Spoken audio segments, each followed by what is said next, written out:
Dear friends, this week we read the portion of Mishpatim, the portion that immediately follows the giving of the Torah. Many, many laws and commandments are in this portion. Many of them are civil laws. But in this portion we find the law, one of the main laws of kosher. And that is when the Torah tells us that you're not allowed to mix milk and meat together. And the Torah puts it in the form of lo tevashel gedi b'chalei v'mo. You may not cook a kid in its mother's milk.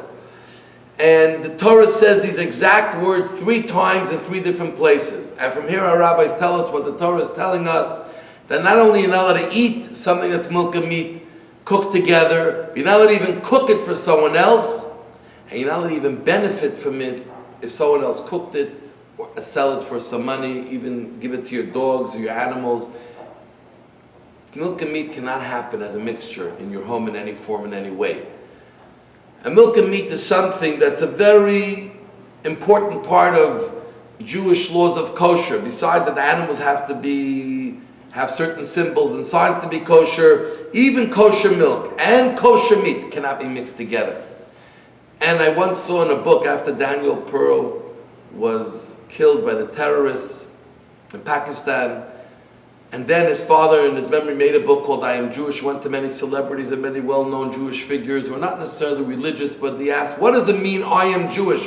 The statement Daniel Pearl said, the last words on his lips before they murdered him terribly, and he said, and those words, I am Jewish, resonates. What does it mean? And Larry King said, to me it still means that whatever I don't do in Judaism, but I don't eat milk and meat. And this has always been something that's very important for many people. Why don't we eat milk and meat? Because God told us not to. There is no logic, there is no reason that we have. What's wrong with kosher milk and kosher meat being put together? But this is the laws of God. Kosher is God's diet. Kosher is the way God wants us to behave. If that's the case, why doesn't the Torah clearly say, don't eat milk and meat? Why does the Torah put it in the form of don't cook a kid in its mother's milk? And here we find something very fascinating about the Torah with an important lesson. That the reason we listen to the commandments is because they're God's commandments. God told us what is best for us. And for a Jew, with the Jewish soul, we cannot have milk and meat. It affects the health of our Jewish soul. But within it, we also learn other sensitivities. And that is the imagination, that you would be able to cook a kid in its own mother's milk. That's barbaric. And makes us be sensitive even beyond to humans, to animals, and to everything that God created around the world. Is it the reason why we don't eat milk and meat? Absolutely not, because we don't eat any milk and meat together. But within the law, God is already telling us more messages. And this is the beauty of Torah. Why we listen to the Torah and the 613 commandments God gave us, because they are the right things for us. They work.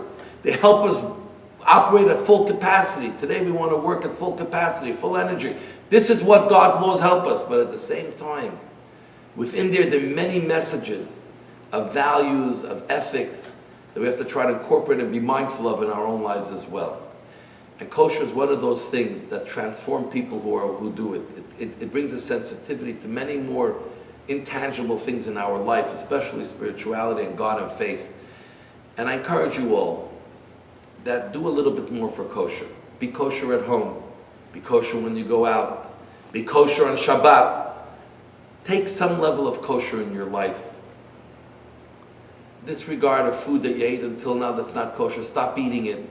You'll see the major transformation that will happen in yourself, in your perception, your emotions, your intellect, your feeling, your faith. Life transforming. So I want to take away this message to help make your life and all of our lives better.